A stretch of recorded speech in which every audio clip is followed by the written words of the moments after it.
انسان کو جب زمین پر اتارا گیا، عقیدت توحید کے ساتھ اتارا گیا، لیکن وقت کی دھول میں یہ عقیدہ دب گیا۔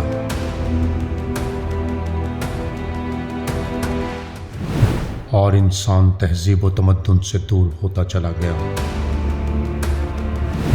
اور وحشی اقوام میں شامل ہو گیا۔ اب انسان کا واحد مقصد جانوروں کی طرح صرف پیٹ بھرنا تھا۔ انسان یہ بھول گیا کہ اس کو کیوں پیدا کیا گیا اور یہ زمین و آسمان، یہ کائنات کیسے وجود میں آئی، اس کارخانہ قدرت کو کون چلا رہا ہے۔ اس نے ہر طرح کا غور و فکر کرنا چھوڑ دیا، لیکن تجسس انسان کی گھٹی میں شامل ہے۔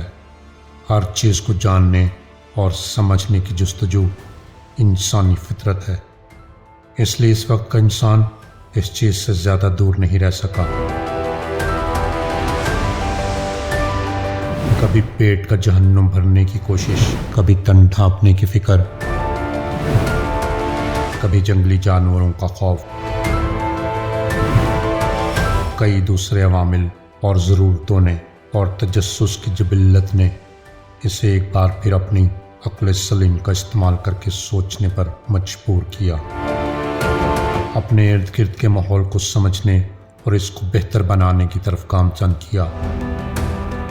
اسی بنا پر آہستہ آہستہ انسان نے اس کائنات کے رازوں کو جاننے کی کوشش شروع کی۔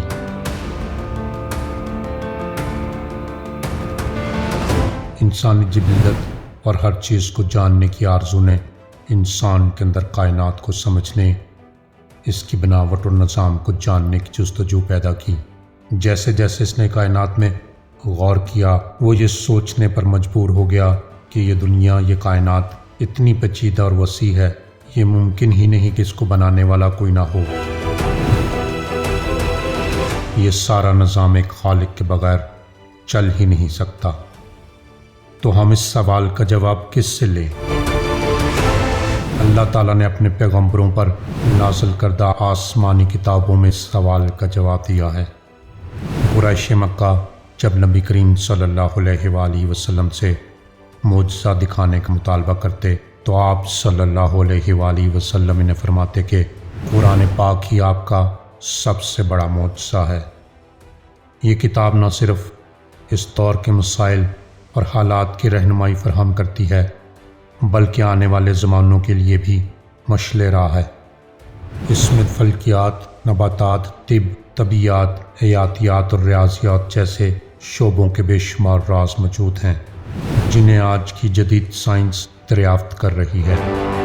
سائنس و قرآن کے راز ایک طویل موضوع اور تفصیل سے بیان کرنے والا موضوع ہے، اس لیے ہم نے اس موضوع کو حصوں میں تقسیم کر کے کچھ ویڈیوز میں بیان کرنے کی کوشش کی ہے۔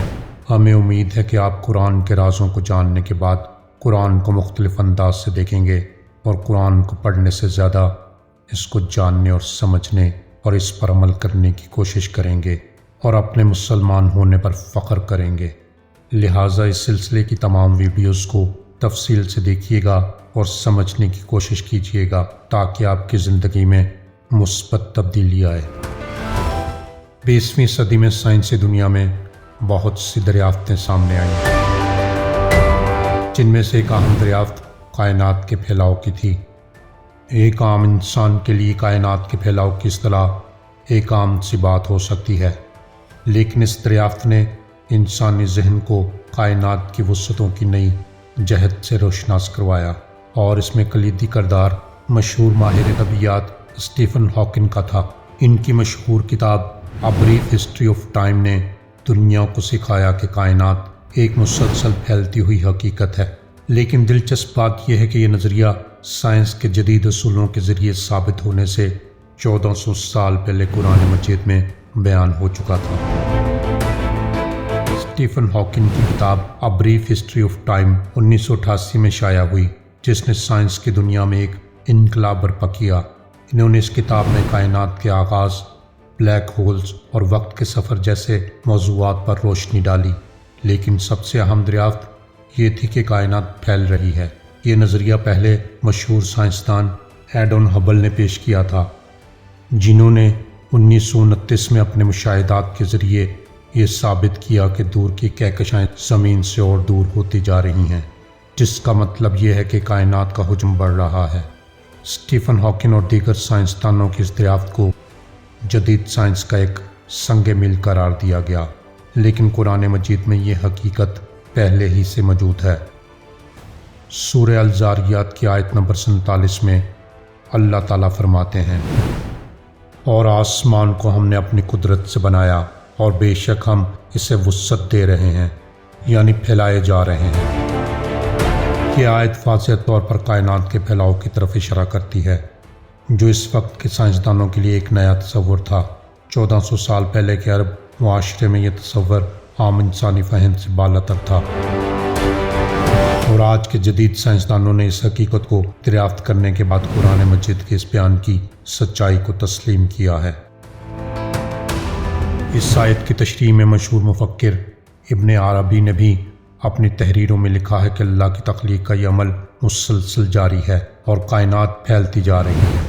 یہ ایک حیرت انگیز حقیقت ہے کہ قرآن مجید میں بیان کردہ بہت سی باتیں جو اس وقت انسان کی سمجھ سے بالاتر تھیں، آج جدید سائنسی تحقیق کے ذریعے ثابت ہو رہی ہیں۔ کائنات کا پھیلاؤ ایک ایسی مثال ہے جس میں مذہب اور سائنس ایک دوسرے کی تصدیق کرتے نظر آتے ہیں۔